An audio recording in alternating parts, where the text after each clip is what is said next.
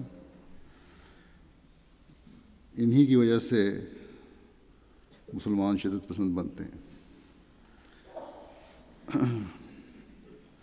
اسلامی احکامات کے بارے میں گزشتہ دنوں UK کے بھی ایک حکومتی سیاستدان نے یہی کہا تھا کہ اسلام میں کچھ نہ کچھ تو شدت پسندی کے احکامات ہیں، سختی کرنے کے احکامات ہیں، جس کی وجہ سے مسلمانوں کا شدت پسندی کی طرف رجحان ہے۔ آج کل جو اسلام کے نام پر عراق اور شام میں شدت پسند گروہ نے کچھ علاقے پر قبضہ کر کے اپنی حکومت قائم کی ہے، اس نے مغربی ممالک کو بھی نہ صرف دھمکیاں دی ہیں بلکہ بعض جگہ ظالمانہ حملے کر کے معصوموں کو قتل بھی کیا ہے۔ اس کا میں گزشتہ خطبوں میں ذکر بھی کر چکا ہوں۔ اس چیز نے جہاں عوام کو خوفزدہ کیا ہے، وہاں ان لوگوں کو جو بعض لیڈر ہیں ملکوں کے لا علمی کی وجہ سے یا اسلام مخالف خیالات کی وجہ سے اسلام کے خلاف کہنے کا موقع بھی دیا۔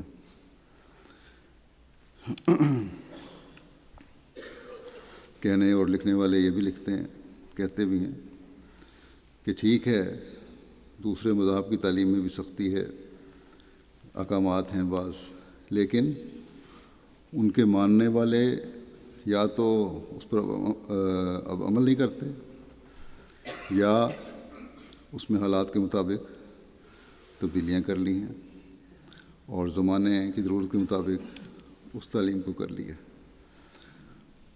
اور اس بات پر ان کا زور ہے کہ لہٰذا اب قرآن کریم کو بھی اس زمانے کے مطابق اس کے احکامات کو ڈھالنے کی ضرورت ہے۔ بہرحال اس سے یہ بات تو ثابت ہو گئی کہ ان کے مطابق ان کی تعلیم اب خدا کی بھیجی ہوئی نہیں رہی بلکہ انسانوں کی بنائی ہوئی تعلیم رہ گئی ہے، اور یہ ہونا تھا کیونکہ ان تعلیموں کے قائم رہنے یا ان پر تا قیامت عمل کرنے والے پیدا ہونے کا خدا تعالیٰ کا وعدہ نہیں تھا۔ لیکن قرآن کریم میں جب اللہ تعالیٰ نے اعلان فرمایا کہ انا نحن نزلنا الذکر و انا لہ لحافظون، یعنی اس ذکر یعنی قرآن کریم کو ہم نے ہی اتارا ہے اور ہم ہی اس کی حفاظت کریں گے، تو اس کی حفاظت کے پھر سامان بھی فرمائے۔ حضرت مسیح علیہ السلام نے اس آیت کے مختلف موقعوں پر مختلف کتابوں میں اس کی تفسیر فرمائی ہے۔ ایک جگہ فرماتے ہیں کہ اللہ تعالیٰ کی قدیم سے یہ عادت ہے کہ جب ایک قوم کو کسی فعل سے منع کرتا ہے تو ضرور اس کی تقدیر میں یہ ہوتا ہے کہ بعض ان میں سے اس فعل کے ضرور مرتکب ہوں گے، جیسا کہ اس نے توریت میں یہودیوں کو منع کیا تھا کہ تم توریت اور دوسری خدا کی کتابوں کی تحریف نہ کرنا، سو ان میں سے بعض نے تحریف کی، اس کو بدلا، مگر قرآن کریم میں یہ نہیں کہا گیا کہ تم قرآن کریم کی تحریف نہ کرنا، اس کو بدلنا نہ، بلکہ یہ کہا گیا کہ انا نحن نزلنا الذکر و انا لہ لحافظون۔ پھر آپ فرماتے ہیں کہ یہ آیت صاف بتلا رہی ہے کہ جب ایک قوم پیدا ہوگی کہ اس ذکر کو دنیا سے مٹانا چاہے گی، اس وقت خدا آسمان سے اپنے کسی فرستادے کے ذریعے سے اس کی حفاظت کرے گا۔ بس وقتاً فوقتاً یہ لوگ قرآنی تعلیم پر اعتراض کر کے اس تعلیم کو مٹانا چاہتے ہیں، کیونکہ ان کی اپنی تعلیم یا مٹ گئی ہے یا صرف کتاب کی حد تک رہ گئی ہے۔ گزشتہ دنوں یہ مختلف طریقے آج کل میسج بھیجنے کے یا ٹویٹ کرنے کے ہیں، واٹس ایپ وغیرہ پہ، اس پر ایک چھوٹی سی فلم چل رہی تھی جس میں دو لڑکے ایک کتاب میں سے جس کے باہر قرآن لکھا ہوا تھا لوگوں کو بعض آیات یا حصے پڑھ کر سنا رہے تھے کہ یہ کیسی تعلیم ہے، اور مختلف لوگوں سے سڑک پر مختلف لوگوں سے اس کے بارے میں پوچھ رہے تھے، ان کا انٹرویو لے رہے تھے، ان کو بتاتے تھے۔ تو ہر ایک کو جب یہ پتہ لگتا تھا یہ قرآن کریم کی تعلیم باہر لکھا ہوا تھا، اسلام کی تعلیم کی برائیاں کر رہا تھا ہر ایک، کہ دیکھو یہ ثابت ہو گیا کہ اسلامی تعلیم ہی ایسی ہے جس کی وجہ سے مسلمان ایسی حرکتیں کرتے ہیں۔ کچھ دیر کے بعد ان لڑکوں نے اس کتاب کا کور اتار دیا اور دکھایا کہ یہ اسلام کی نہیں، یہ بائبل کی تعلیم ہے، کیونکہ یہ بائبل ہے جو ہم پڑھ رہے تھے۔ تو کسی نے اس پہ کوئی منفی تبصرہ نہیں کیا، اسلام کا نام آتا ہے تو فوراً منفی تبصرہ، بس ہنس کے چپ ہو گئے سارے، عورتیں بھی تھیں مرد بھی تھے۔ بڑی حیرانی سے ایک نے کہا کہ اچھا، بڑی حیرانی کی بات ہے، ایک عورت تھی، کہ میں نے تو کرسچن اسکول میں تعلیم حاصل کی ہے، بائبل پڑھی ہے، مجھے تو کبھی اس کا خیال ہی نہیں آیا۔ تو یہ تو ان کا حال ہے، اگر ایک مسلمان غلط حرکت کرتا ہے تو اسلام کی طرف منسوخ کر دیتے ہیں، اگر کوئی دوسرے مذہب والا کرتا ہے تو کہتے ہیں بیچارہ معذور ہے، پاگل ہے۔ ہم مانتے ہیں کہ بعض مسلمان گروہوں کے اسلام کے نام پر غلط عمل نے اسلام کو بدنام کیا، لیکن اس پر قرآن کریم کی تعلیم کو نشانہ بنانا اور انتہا تک چلے جانا بھی اسلام کے خلاف دلوں کے بغض اور کینے کا اظہار ہے۔ اس کا ایک انتہائی اظہار تو آج کل امریکہ کے ایک صدارتی امیدوار کا اسلام اور مسلمانوں کے خلاف بولنا ہے۔ بہرحال اسلام کے متعلق جو چاہے یہ بولتے رہیں، لیکن اسلام کی خوبصورت تعلیم کا مقابلہ نہ کسی مذہب کی تعلیم کر سکتی ہے اور نہ ہی ان کے اپنے بنائے ہوئے قانون کر سکتے ہیں۔ یہ کہتے ہیں کہ ہم نے حالات کے مطابق قانون بدل دیے۔ اللہ تعالیٰ نے اس زمانے میں بھی اپنے وعدے کے مطابق قرآن کریم کی حفاظت کے لیے ایک فرستادے کو بھیجا جنہوں نے اسلام کی خوبصورت تعلیم سے ہمیں آگاہ فرمایا۔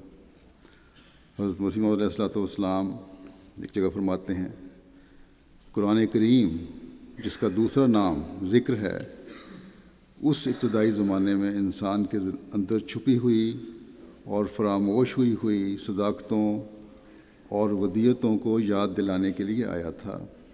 اللہ تعالیٰ کے اس وعدہ واسطہ کی روح سے کہ انا لہو لحافظون، اس زمانے میں بھی آسمان سے ایک معلم آیا جو آخرین منہم لما یلحقوا بہم کا مصداق اور موعود ہے، وہی ہے جو تمہارے درمیان بول رہا ہے۔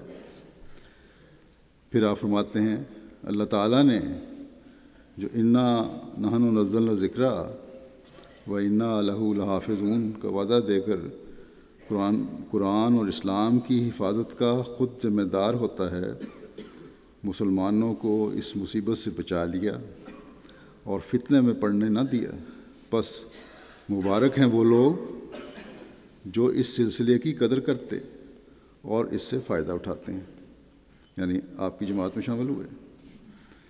پھر آپ نے فرمایا کہ اللہ تعالیٰ نے اپنے وعدے کے موافق قرآن شریف کی عظمت کو قائم کرنے کے لیے 14ویں صدی کے سر پر مجھے بھیجا ہے۔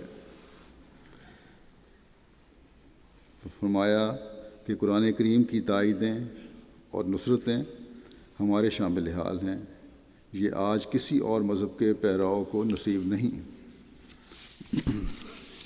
بس یہ باتیں جہاں مخالفین اسلام کے اعتراضات کا شافی جواب ہے، ان کا یہ کہنا ہی کہ دوسرے مذہب زمانے کے مطابق اپنے آپ کو ڈھال چکے ہیں، اس بات کا اعتراف ہے کہ وہ مذہب مردہ ہو چکے ہیں۔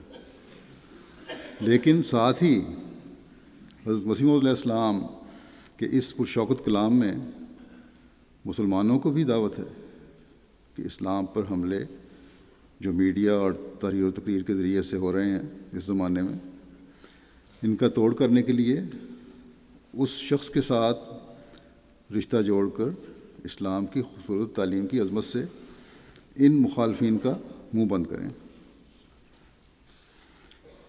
جو اسلام پر دہشت گردی اور شدت پسندی کا الزام لگاتے ہیں۔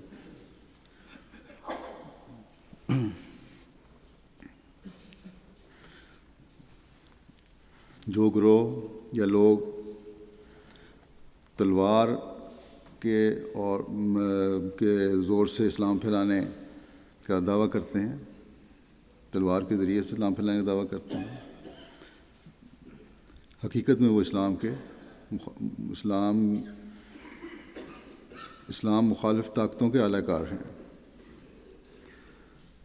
حضرت مسیح موعود علیہ السلام نے ہمیں واضح طور پر بتا دیا کہ یہ زمانہ تلوار کے جہاد کا زمانہ نہیں ہے، اور تلوار کے جہاد کی اجازت بھی ان مشروط حالات کی وجہ سے ملی تھی جو اسلام کے ابتدائی زمانے میں پیدا ہوئے تھے، کہ دشمن اسلام کو تلوار کے زور سے ختم کرنا چاہتا تھا۔ اسلام امن اور پیار کی تعلیم سے بھرا پڑا ہے، بس آج اس زمانے میں یعنی قرآن کریم اس تعلیم سے بھرا ہوا ہے، بس آج اس زمانے میں اس تعلیم کا پرچار کرنے کی ضرورت ہے، اور ہر احمدی کو اس تعلیم کو سمجھنے کی ضرورت ہے، اس پر عمل کرنے کی ضرورت ہے، خدا تعالیٰ سے تعلق پیدا کرنے کی ضرورت ہے، تبھی اپنے احمدی ہونے کا بھی ہم حق ادا کر سکتے ہیں۔ آج ہم احمدیوں نے ہی مسلمانوں اور غیر مسلموں دونوں کو حقیقت سے آشکار کرنا ہے۔ جو لوگ اسلام پر اعتراض کرتے ہیں وہ جاہل ہیں، اور ہم نے ان کو ان کی جہالت کا حال دکھانا ہے۔ اسلام کی تعلیم تو امن اور سلامتی کی تعلیم ہے۔ قرآن کریم کی روشنی میں ہی ہم نے یہ تعلیم دنیا کو دکھانی ہے۔ ان لوگوں کو بتانا ہے کہ تم جو بغیر علم کے کہہ دیتے ہو کہ اسلام کی تعلیم میں شدت پسندی ہے، اسی لیے مسلمان بھی شدت پسند بنتے ہیں، یہ تمہاری لا علمی اور جہالت ہے۔ مسلمانوں کو بھی بتانا ہوگا کہ آپس کے قتل و غارت اور فرقہ بندی سے تم اسلام کو بدنام کر رہے ہو۔ گو ہمارے پاس زیادہ وسائل تو نہیں ہیں، لیکن جس حد تک ہم پریس، میڈیا اور مختلف ذرائع سے کام کر سکتے ہیں، ہر ملک میں اور ہر شہر میں کرنا چاہیے۔ اس وقت دنیا کو اسلام کی حقیقی تصویر دکھانا بہت ضروری ہے۔ اللہ تعالیٰ کے فضل سے جماعت کی تقریباً ہر جگہ اس طرف توجہ ہے، لیکن حالات کا تقاضا یہ ہے کہ لگاتار اس بارے میں میڈیا کو استعمال کیا جاتا رہے، ان سے تعلق پر رابطہ رکھا جائے، ان کے ذریعے سے عوام الناس کو بتایا جائے۔ اللہ کے فضل سے امریکہ نے بھی اس معاملے میں کافی ان کا تعلق ہے، رابطہ ہے، باقی ملکوں میں بھی جہاں بھی کچھ رابطے ہیں، جرمنی میں بھی ہیں، تو ان کو وسیع تر کرتے چلے جانے کی ضرورت ہے۔ گزشتہ دنوں یہاں برٹش پارلیمنٹ میں گلاسکو کی ایک MP نے اسلام کی حقیقت کے بارے میں جماعت احمدیہ کے حوالے سے بتا کر کہا کہ اسلام کی امن اور سلامتی کی تعلیم پر عمل کرنے والے احمدی مسلمان ہیں، اور میں ان کے گلاسگو میں ایک پیس سمپوزیم تھا، اس میں شامل ہوئی تھی اور بڑی اس نے تعریف کی۔ اس پر وہیں بیٹھی ہوئی وزیر داخلہ ہوم سیکرٹری نے بھی کہا جو اسلام احمدی پیش کرتے ہیں وہ واقعی اسے بالکل مختلف ہے جو اسلامی شدت پسند دکھاتے ہیں، اور حقیقت میں احمدی امن پسند شہری ہیں، اور حقیقت یہ ہے کہ ہم احمدی کوئی نئی تعلیم پیش نہیں کرتے بلکہ قرآن کریم کی تعلیم پیش کرتے ہیں۔ لیکن یہ ایک واقعہ ہو کر اگر خاموشی ہو گئی تو کچھ دیر کے بعد لوگ بھول جائیں گے۔ ہاں جی، ایک سوال اٹھا تو برٹش پارلیمنٹ میں ختم ہو گیا مسئلہ۔ اس کو تو ہر وقت تازہ رکھنے کی ضرورت ہے کہ اسلام کی تعلیم کیا ہے، اور شدت پسندوں کی جو ہم خاموش ہوتے ہیں تو ایک دفعہ خبر دے دی، پریس نے بھی دے دی، خاموش ہو گئے، لیکن کوئی واقعہ شدت پسندی کا ہوتا ہے یا نہیں بھی ہوتا تو ان کے حوالے سے اخبار میں شائع سرخیاں دی جاتی ہیں، پھر اسلام مخالف لوگوں کو اسلام کے خلاف بولنے کا موقع مل جاتا ہے۔ گزشتہ دنوں جب میں جاپان میں تھا تو وہاں بھی پڑھے لکھے طبقے کا یہ اظہار تھا، بلکہ ایک عیسائی پادری نے بھی کہا کہ اسلام کی تعلیم جو تم قرآن کریم کی روشنی میں بتا رہے ہو اس کو جاننے کی جاپانیوں کو بہت ضرورت ہے، بلکہ دنیا کو ضرورت ہے، لیکن اس کا فائدہ تبھی ہے، اس نے کہا اس کا فائدہ تبھی ہوگا کہ اب اس بات کو اس فنکشن تک محدود نہ کریں جس میں آپ بول رہے ہیں، بلکہ جاپان میں مسلسل کوشش سے یہ تعلیم لوگوں کو بتائیں۔ بس اب انصاف پسند غیر بھی یہ کہہ رہے ہیں کہ خاموش نہ بیٹھ جاؤ، بلکہ لگاتار دنیا کے سامنے یہ تعلیم پیش کرتے رہو، تبھی فائدہ ہوگا۔ اب یہ جاپان جماعت کا بھی کام ہے کہ جامع منصوبہ بندی کر کے اس بات کو تازہ رکھیں۔ اسی طرح یہاں بھی، اس ملک میں بھی، UK میں بھی، اور دنیا کے دوسرے ممالک میں بھی اسلام کی خوبصورت تعلیم کا ادراک جس طرح ہمیں حضرت مسیح علیہ الصلوۃ والسلام نے کے ذریعے ہوا ہے اسے پھیلائیں۔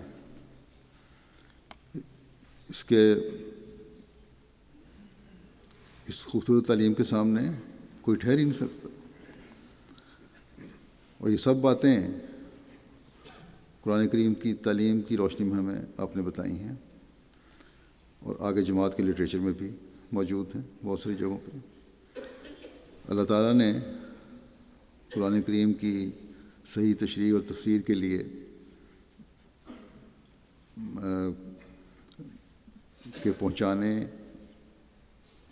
آگے پہنچانے، اس کے معنوں کی صحیح تشریح کرنے کے لیے اور قرآن کریم کی حفاظت کے لیے آپ علیہ السلام کو بھیجا تھا، جیسا کہ آپ نے فرمایا۔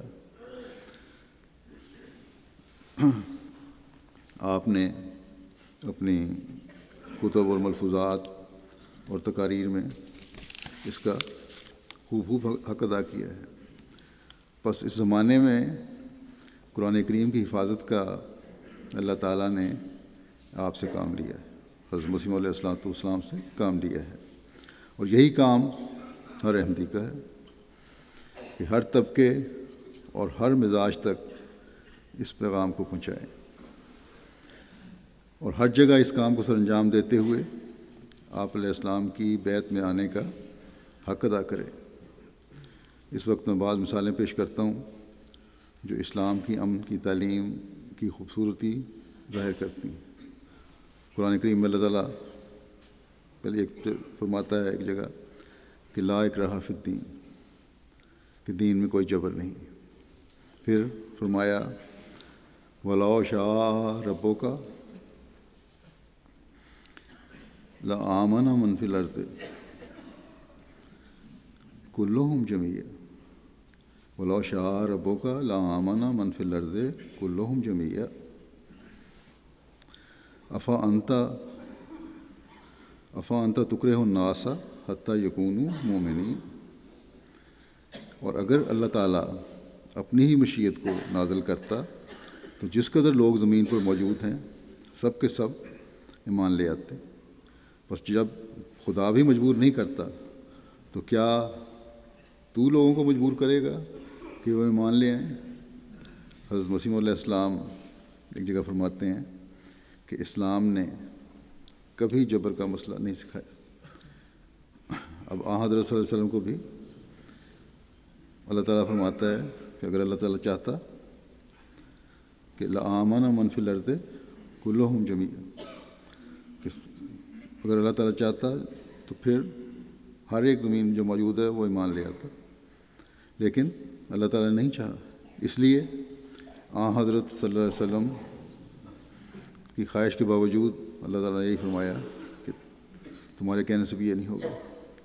بس اس بات کو ہمیشہ یاد رکھنا چاہیے، اور یہی ایک تعلیم ہے جو بڑے واضح طور پر ظاہر کرتی ہے کہ اسلام میں جبر نہیں۔ آپ نے فرمایا، مسلم نے فرمایا کہ اسلام نے کبھی جبر کا مسئلہ نہیں سکھایا۔ اگر قرآن شریف اور تمام حدیث کی کتابوں اور تاریخ کی کتابوں کو غور سے دیکھا جائے اور جہاں تک انسان کے لیے ممکن ہے تدبر سے پڑھا یا سنا جائے تو اس قدر وسعت معلومات کے بعد قطعی یقین کے ساتھ معلوم ہوگا کہ یہ اعتراض کہ گویا اسلام نے دین کو جبراً پھیلانے کے لیے تلوار اٹھائی ہے نہایت قابل شرم اور بے بنیاد الزام ہے، اور یہ ان لوگوں کا خیال ہے جنہوں نے تعصب سے الگ ہو کر قرآن اور حدیث اور اسلام کی معتبر تاریخوں کو نہیں دیکھا، بلکہ جھوٹ اور بہتان لگانے سے پورا کام لیا ہے۔ مگر میں جانتا ہوں کہ وہ زمانہ قریب آتا جاتا ہے کہ راستی کے بھوکے اور پیاسے ان بہتانوں پر مطلع ہو جائیں گے۔ کیا اس مذہب کو ہم جبر کا مذہب کہہ سکتے ہیں جس کی کتاب قرآن میں صاف طور پر ہدایت ہے کہ لا اکراہ فی الدین، یعنی دین میں داخل کرنے کے لیے جبر جائز نہیں؟ کیا ہم اس بزرگ نبی کو جبر کا الزام دے سکتے ہیں جس نے مکہ معظمہ کے 13 برس میں اپنے تمام دوستوں کو دن رات یہی نصیحت دی کہ شر کا مقابلہ مت کرو اور صبر کرتے رہو؟ ہاں، جب دشمنوں کی بدی حد سے گزر گئی اور دین اسلام کے مٹا دینے کے لیے تمام قوموں نے کوشش کی تو اس وقت غیرت الہی نے تقاضا کیا کہ جو لوگ تلوار اٹھاتے ہیں وہ تلوار سے ہی قتل کیے جائیں، ورنہ قرآن کریم نے ہرگز جبر کی تعلیم نہیں دی۔ اگر جبر کی تعلیم ہوتی تو ہمارے نبی صلی اللہ علیہ وسلم کے اصحاب جبر کی تعلیم کی وجہ سے اس لائق نہ ہوتے کہ امتحانوں کے موقع پر سچے ایمانداروں کی طرح صدق کھلا سکتے۔ جبر میں اگر ہو تو دل سے سچائی نہیں دکھائی جا سکتی، وفا کا تعلق نہیں ظاہر کیا جا سکتا۔ فرمایا لیکن ہمارے سید و مولا نبی صلی اللہ علیہ وسلم کے صحابہ کی وفاداری ایک ایسا امر ہے کہ اس کے اظہار کی ہمیں ضرورت نہیں۔ پھر آپ فرماتے ہیں اسلام کی لڑائیاں 3 قسم سے باہر نہیں، یعنی 3 قسم کی لڑائیاں ہیں اسلام میں۔ جب سختی ہوئی یا اجازت ہے سختی کرنے کی، دفاعی طور پر یعنی بطریق کے حفاظت خود اختیاری، اپنی حفاظت کے لیے، دفاع کرنے کے لیے اگر تم ہم حملہ کرے تو اس وقت ہتھیار اٹھایا جا سکتا ہے۔ نمبر 2، بطور سزا یعنی خون کے عوض میں خون، اس وقت جب کسی کو سزا دینی ہو اور دوسروں نے حملہ کیا، خون بہایا، تو بہرحال سزا کے طور پر، چاہے وہ جنگ ہے یا عام حالات ہیں، اس وقت ہتھیار استعمال کیا گیا یا سزا دی گئی یا قتل کیا گیا۔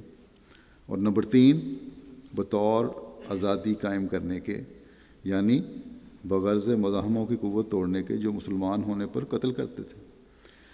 اب وہ لوگ جو اس بات پر قتل کرتے تھے دشمن کہ تم مسلمان کیوں ہو گئے، مسلمان ہونے کی وجہ سے یہ بھی مذہب کی بات ہے کہ تم نے مذہب بدل لیا اس لیے تمہیں قتل کرتے ہیں۔ تب اللہ تعالیٰ نے کہا کہ یہ مسلمانوں کو قتل کر رہے ہیں، اس لیے ان کے خلاف بھی تلوار اٹھائی جا سکتی ہے۔ آپ فرماتے ہیں ان 3 وجوہات کے علاوہ کوئی وجہ نہیں جہاں تلوار اٹھائی جائے یا سختی کی جائے۔ فرمایا کہ قرآن میں صاف حکم ہے کہ دین کے پھیلانے کے لیے تلوار مت اٹھاؤ، اور دین کی ذاتی خوبیوں کو پیش کرو، اور نیک نمونوں سے اپنی طرف کھینچو، اور یہ مت خیال کرو کہ ابتداء میں اسلام میں تلوار کا حکم ہوا، کیونکہ وہ تلوار دین کو پھیلانے کے لیے نہیں کھینچی گئی تھی، بلکہ دشمن کے حملوں سے اپنے آپ کو بچانے کے لیے اور یا امن قائم کرنے کے لیے کھینچی گئی تھی، مگر دین کے لیے جبر کرنا کبھی مقصد نہ تھا۔ فرمایا جو لوگ مسلمان کہلا کر صرف یہی بات جانتے ہیں کہ اسلام کو تلوار سے پھیلانا چاہیے، وہ اسلام کی ذاتی خوبیوں کے معترف نہیں ہیں، اس کا اعتراف نہیں کرتے، اور ان کی کارروائی درندوں کی کارروائی سے مشابہ ہے، جانور ہیں۔ بس قرآن کریم کا یہ جبر سے دین میں شامل نہ کرنے کا اعلان معترضین کے اعتراض کی رد کے لیے کافی ہے، اور جو عقل مند ہیں وہ سمجھتے ہیں کہ اسلام کو غلط طریق پر بدنام کیا جاتا ہے۔ جیسا کہ میں نے بتایا کہ بہت سے پڑھے لکھے لوگوں، حتیٰ کہ عیسائی پادری نے بھی یہ کہا کہ اسلام کی یہ پرامن تعلیم جو ہے اس کا بہت زیادہ پرچار کرو، اور حضرت مسیح علیہ السلام کی بات پوری ہو رہی ہے اس بات سے، جب لوگ یہ کہتے ہیں کہ اسلام کی تعلیم کا پرچار کرو کہ راستی کے بھوکے اور پیاسے ان بہتانوں پر مطلع ہو جائیں گے جب ان کو پتہ لگتا ہے کہ اصل تعلیم کیا ہے۔ لیکن ساتھ ہی ہمیں بھی آپ علیہ السلام نے توجہ دلائی کہ دین کی ذاتی خوبیوں کو پیش کرو، دین کی خوبیوں کو پیش کرو، اور وہ تبھی پیش ہو سکتی ہیں جب خود علم ہو، اپنے علم کو بڑھاؤ، اور دوسرا فرمایا اور نیک نمونوں سے اپنی طرف کھینچو، اپنے نیک نمونے قائم کرو ہمیں دیکھ کے، تاکہ لوگ ہماری طرف آئیں۔ بس یہ ہر احمدی کی بہت بڑی ذمہ داری ہے کہ دین کی ذاتی خوبیوں کو پیش کرنے کے لیے قرآن کریم کا علم حاصل کریں، اور پھر اپنے نیک نمونے قائم کر کے دنیا کو اپنی طرف کھینچیں، اور یہی علم اور عمل ہے جس سے اس زمانے میں ہم حضرت مسیح موعود علیہ السلام کی غلامی میں آتے ہوئے قرآن کریم اور اسلام کی حفاظت کے کام میں حصہ دار بن سکتے ہیں، اور دنیا کو بتا سکتے ہیں کہ اگر دنیا میں حقیقی امن قائم کرنا ہے تو قرآن کریم کے ذریعے ہی قائم ہو سکتا ہے۔ قرآن کریم ایک جگہ اسلام کو قبول نہ کرنے والوں کا نقشہ ان الفاظ میں کھینچا ہے، وقالوا ان نتبع الہدی معک نتخطف من ارضنا، کہ اور وہ کہتے ہیں کہ ہم اس ہدایت کی جو تجھ پر اتری ہے اتباع کریں تو اپنے ملک سے اچک لیے جائیں۔ بس اسلام کی تعلیم پر اعتراض اس لیے نہیں ہے کہ ظلم اور جبر کی تعلیم ہے، بلکہ قبول نہ کرنے والے اسلام کی تعلیم پر جو اعتراض کر رہے ہیں وہ یہ ہے کہ اگر ہم تیری تعلیم پر عمل کریں، جو امن والی تعلیم ہے، جو سلامتی والی تعلیم ہے، تو ارد گرد کی قومیں ہمیں تباہ کرتے ہیں۔ بس اسلام کی تعلیم تو دوستی کا ہاتھ بڑھانے کی تعلیم ہے، امن اور سلامتی قائم کرنے کی تعلیم ہے، امن اور محبت کا پیغام دینے کی تعلیم ہے۔ اگر بعض مسلمان گروہ عمل نہیں کرتے تو ان کی بدقسمتی ہے۔ قرآن بے شک اصل الفاظ میں ان کے پاس موجود ہے، لیکن عمل نہیں ہے، قرآن کریم کی تعلیم کی جو قرآن کریم کے احکامات کی قرآن کریم کی اور قرآن کریم کے احکامات کی جو حفاظت کرنی تھی، جو کرنی چاہیے، وہ یہ لوگ نہیں کر رہے۔ اس کی حفاظت تو مسیح موعود علیہ السلام اور آپ کی جماعت نہیں کرنی ہے۔ دنیا کو ہم نے اپنے علم اور عمل سے بتانا ہے کہ دنیا کو اپنی سلامتی اور امن کا خطرہ اسلام سے نہیں بلکہ ان لوگوں سے ہے جو اسلام کے خلاف ہیں۔ اور جیسا کہ حضرت مسیح علیہ السلام نے اس اقتباس میں فرمایا ہے جو میں نے پڑھا کہ یہ لوگ جو اسلام کو بدنام کرتے ہیں وہ جھوٹ اور بہتان سے کام لیتے ہیں، اور ان کا یہ جھوٹ اور بہتان اصل میں دنیا کی سلامتی کو خطرے میں ڈال رہا ہے۔ یہ لوگ اپنے مفادات کے لیے دنیا میں اپنی جغرافیائی اور سیاسی برتری حاصل کرنے کے لیے فساد برپا کیے ہوئے ہیں۔ مسلمان ممالک کے فساد میں بھی بعض بڑے ممالک کا حصہ ہے، اور اب تو مختلف مغربی میڈیا پر خود ان کے اپنے لوگ کہنے لگ گئے ہیں کہ مسلمانوں کی یہ شدت پسند تنظیمیں ہماری حکومتوں کی پیداوار ہیں، جو ہم نے عراق کی جنگ کے بعد یا شام کے حالات کے بعد پیدا کی ہیں۔ اس بات سے میں مسلمانوں اور ان لوگوں کو جو اسلام کے نام پر مسلمان کہلاتے ہوئے شدت پسندی کا اور اسلام کی غلط تعلیم کے اظہار کا مظاہرہ کر رہے ہیں بری زبان نہیں کرتا، لیکن اس آگ کو بھڑکانے میں بڑی طاقتوں کا بہرحال حصہ ہے۔ انصاف سے کام نہ لینے کی ایک بہت بڑی وجہ یہ ہے جس کی وجہ سے سب کچھ ہو رہا ہے۔ اب وہ زمانہ نہیں رہا کہ کسی بڑی طاقت کی طرف سے ایک بیان آ گیا اور دنیا نے تسلیم کر لیا، بلکہ ہر تجزیہ نگار کا میڈیا کے ذریعے ہر جگہ پہنچنا یا اپنے خیالات پہنچانا اب آسان ہو گیا ہے۔ ابھی بھی ایک طرف تو شدت پسندوں کو ختم کرنے کی باتیں ہوتی ہیں، ان پر بم گرائے جاتے ہیں، اور دوسری طرف ان کو اسلحہ پہنچانے والوں اور غلط ذریعہ سے مال پہنچانے والوں یا مالی ٹرانزیکشن کرنے والوں کی طرف سے ان لوگوں نے باوجود علم ہونے کے کہ کس طرح یہ سب کچھ ہو رہا ہے آنکھیں بند کی ہوئی ہیں۔ بس دنیا کے امن اور سلامتی کو برباد کرنے والے صرف یہ مسلمان گروہ ہی نہیں ہیں جو اسلامی تعلیم کے خلاف چلتے ہوئے ظلم و فساد کر رہے ہیں، بلکہ بڑی حکومتیں بھی ہیں جو اپنے مفادات کو اولویت دیتی ہیں، اور دنیا کا امن ان کے نزدیک ضمنی اور ثانوی چیز ہے۔ ایک حقیقی مسلمان تو یہ جانتا ہے کہ خدا تعالیٰ سلام ہے،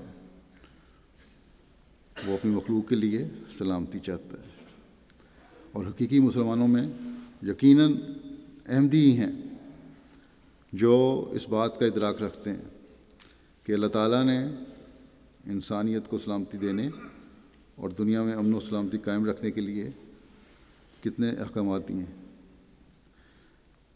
کتنی زیادہ رہنمائی فرمائی ہے۔ خدا تعالیٰ ایک جگہ قرآن کریم میں فرماتا ہے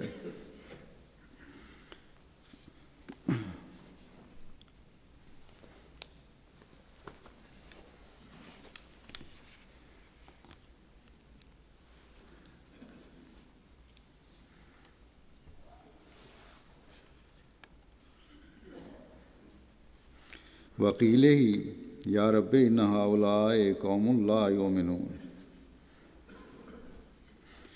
فاصفح عنہم وقل سلام فسوف یعلمون۔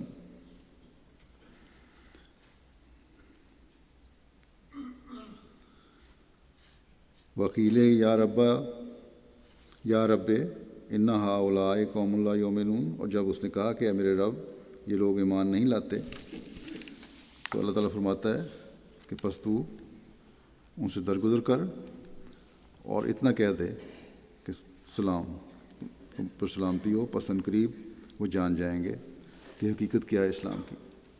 بس یہ ہے قرآن کریم کی تعلیم کہ جب حضرت صلی اللہ علیہ وسلم کی طرف حضرت صلی اللہ علیہ وسلم اللہ تعالیٰ کی طرف بلاتے ہیں تو سننے والے انکار کرتے ہیں. حضرت صلی اللہ علیہ وسلم فرماتے ہیں کہ اے اللہ، میں تو ان کو امن اور سلامتی کی طرف بلا رہا ہوں اور یہ انکار کر رہے ہیں.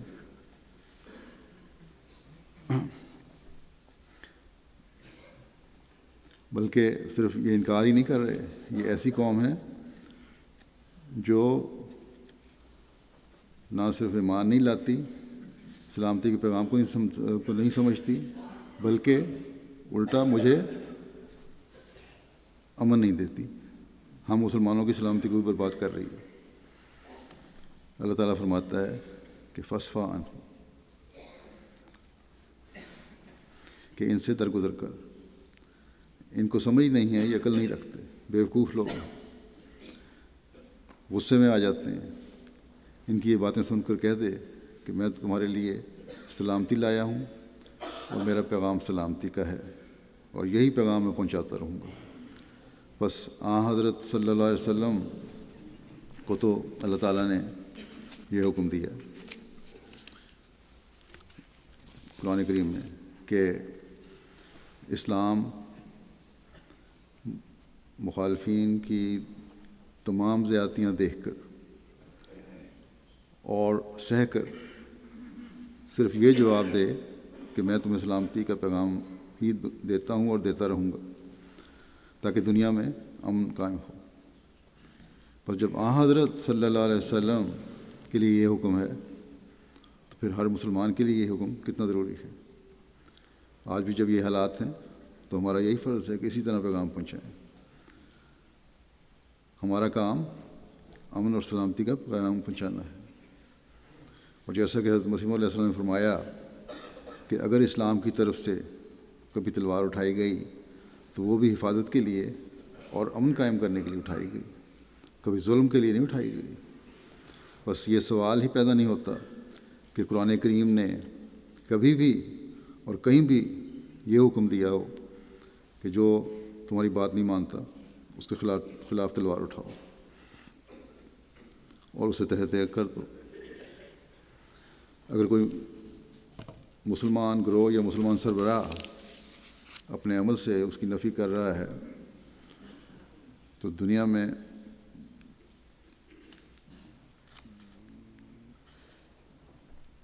اس وجہ سے نفی کر رہے ہیں اور یہ کہتے ہیں کہ ہم دنیا میں امن قائم کر رہے ہیں تو وہ حقیقی اسلام نہیں ہے. وہ ان کے اپنی ذاتی مفادات ہیں جن کا وہ اظہار کر رہے ہیں، یا بڑی طاقتوں کے مفادات ہیں جنہوں نے مسلمانوں کو اعلی کار بنایا ہوا اور پھر اسلام پر ہی الزام کہ اس کی تعلیم ایسی ہے. ایک حقیقی مسلمان اور عبد رحمان کی تو پہچان ہی اللہ تعالیٰ نے بتائی ہے کہ وَإِذَا خَاطَبَهُمُ الْجَاهِلُونَ قَالُوا سَلَامًا، اور جب جاہل لوگ ان سے لڑتے ہیں تو وہ بجائے لڑنے کے کہتے ہیں ہم تمہارے لیے سلامتی کی دعا کرتے ہیں.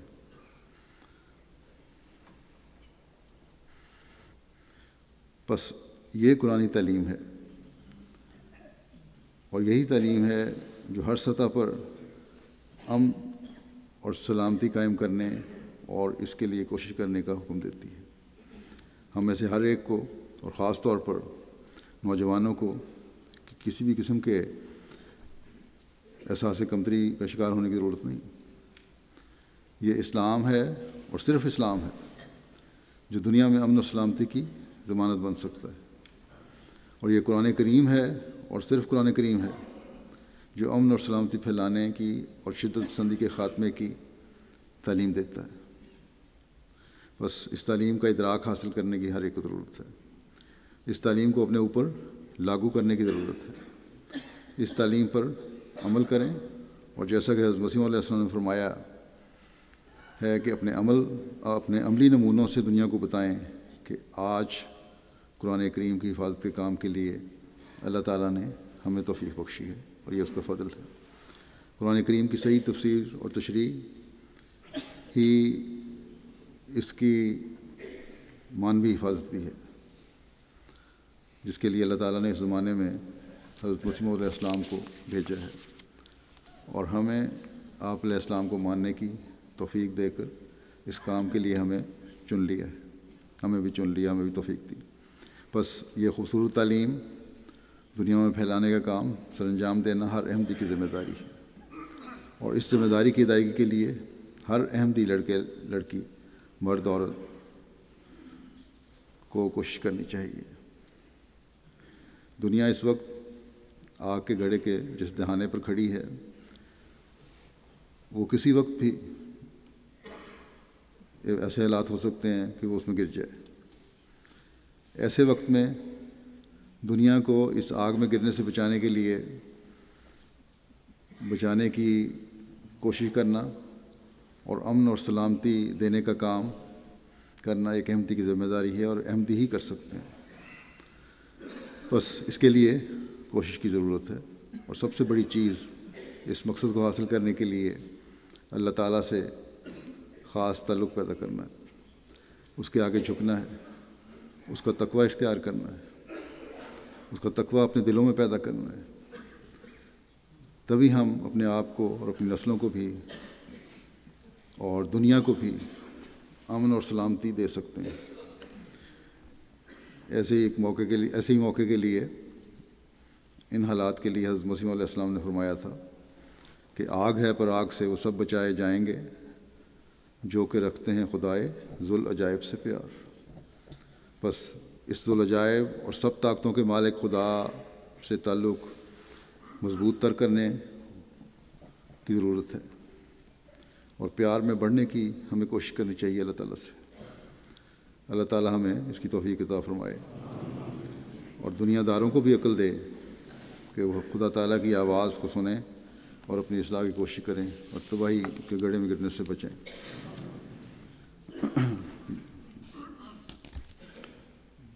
نماز کے بعد میں ایک جنازہ حاضر اور 2 غائب پڑھاؤں گا۔ جنازہ حاضر مکرم عنایت اللہ احمدی صاحب کا ہے، جو 9 دسمبر کو ان کی وفات ہوئی تھی۔ انا للہ و انا الیہ راجعون۔ آپ مبلغ سلسلہ تھے، رہے بڑا لمبا عرصہ۔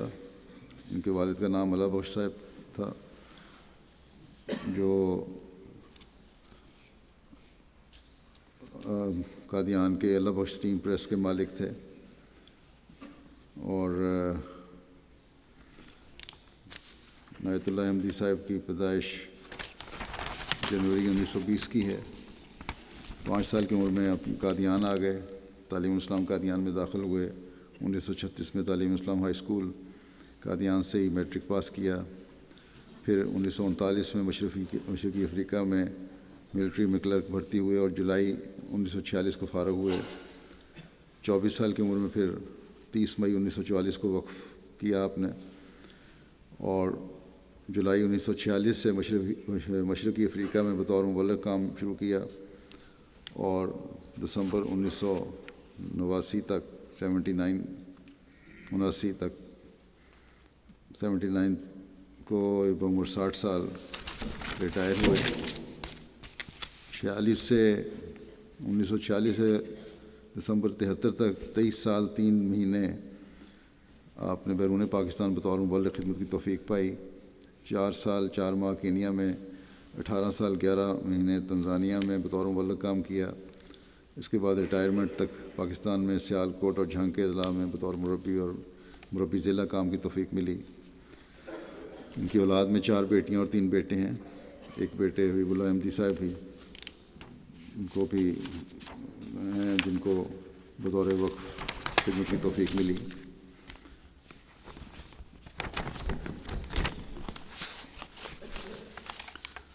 جب عنایت اللہ احمدی صاحب تنزانیہ میں تھے، وہاں جب کاموں میں وسعت پیدا ہوئی، 1947 میں خلیفہ مسیح ثانی رضی اللہ عنہ نے مکرم مولانا شیخ مبارک احمد صاحب مرحوم کی مدد کے لیے جو مبلغین بھیجے تھے، ان میں چودھری عنایت اللہ صاحب بھی شامل تھے۔ وہاں مختلف جگہوں پر انہوں نے خدمات سر انجام دیں۔ اسی طرح جب قرآن کریم کا سواحیلی ترجمہ شیخ مبارک احمد صاحب کر رہے تھے تو اس وقت بھی خلیفہ مسیح ثانی نے ان کے مددگاروں کے جو مہیا کیے ان کو، ان میں بھی چودھری عنایت اللہ صاحب اور مولانا جلال الدین صاحب قمر کو شامل کیا۔ اس طرح آپ کو قرآن کریم کے سواحیلی ترجمے میں کام کی سعادت بھی نصیب ہوئی۔ دارالسلام میں 3 سال آپ کو مشنری انچارج کے طور پر خدمت کی توفیق بھی ملی۔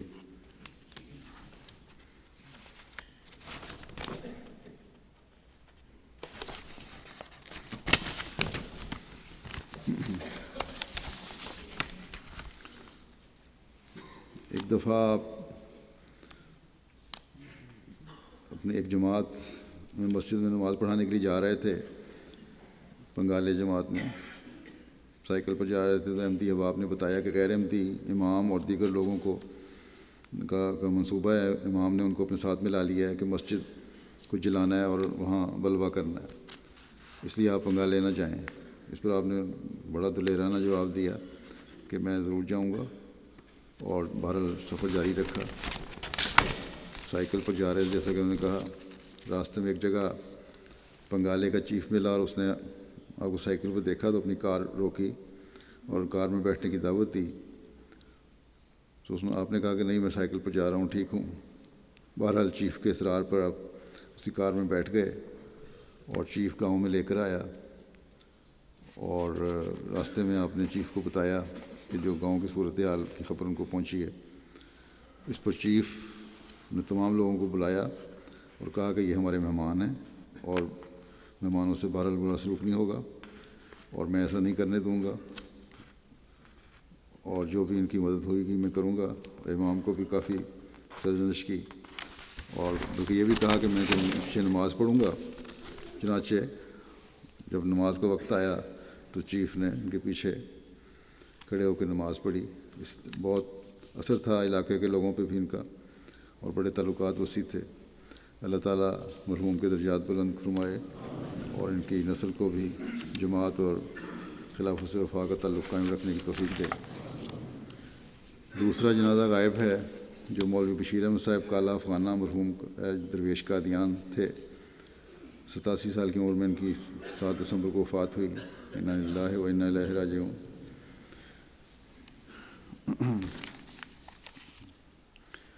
مولوی بشیر احمد صاحب کالا افغانہ مرحوم اخبار بدر کے درویش نمبر میں شائع شدہ اپنی خود نوشت میں لکھتے ہیں کہ خاکسار کے گاؤں کے ایک دوست مکرم محمد احمد صاحب کالا افغانہ قادیان آ گئے تھے۔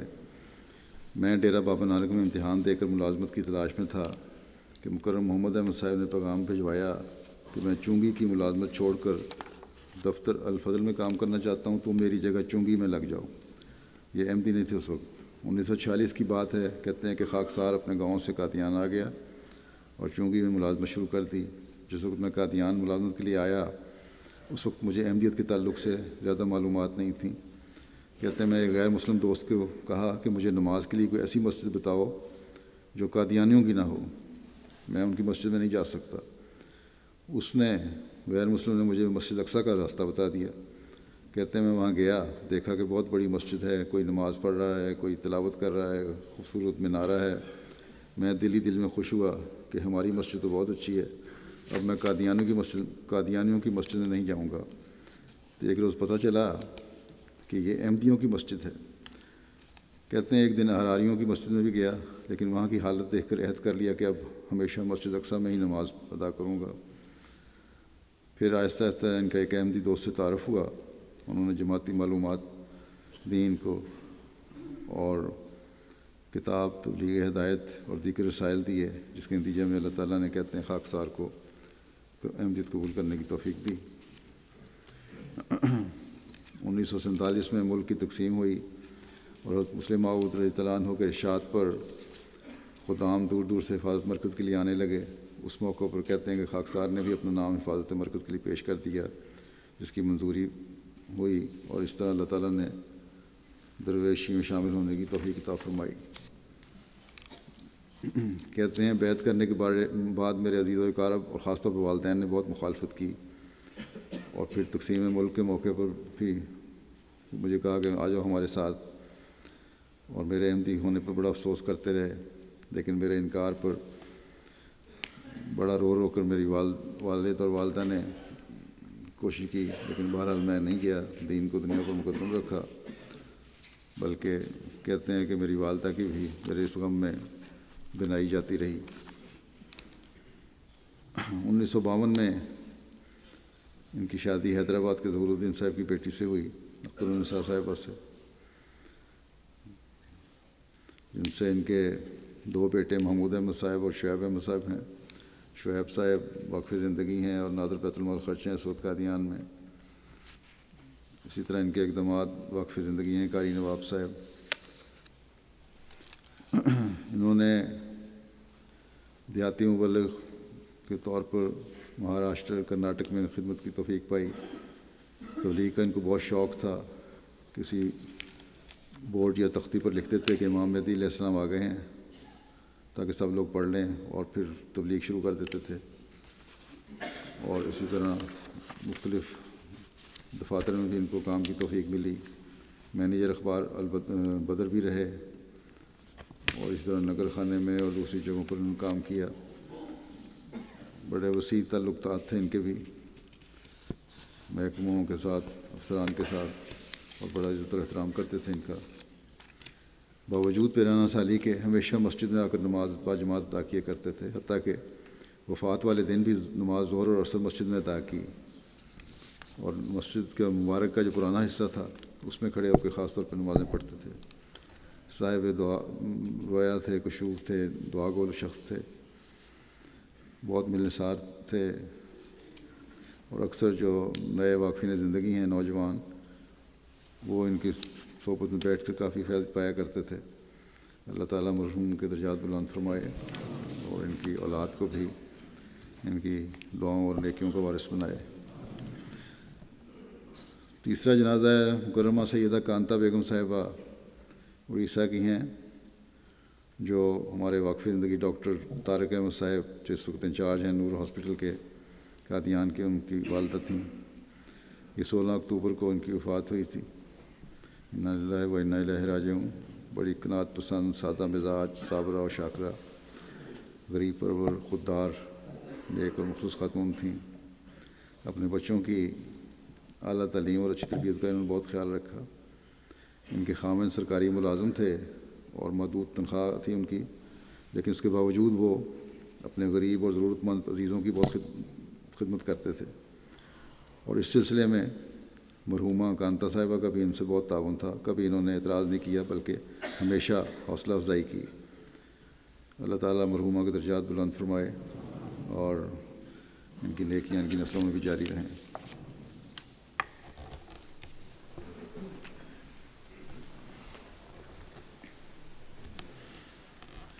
الحمد للہ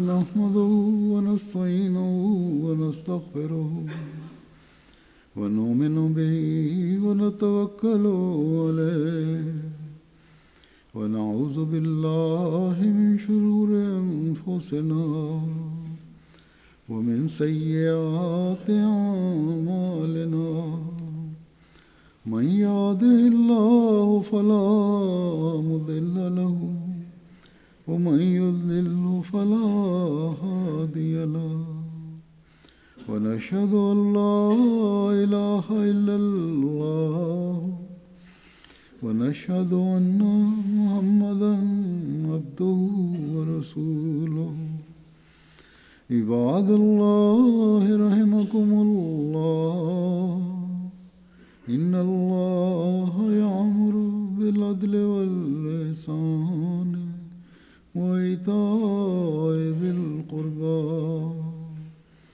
وينهى عن الفحشاء والمنكر والبغي يعظكم لعلكم تذكرون اذكروا الله يذكركم وادعوه يستجب لكم ولذكر الله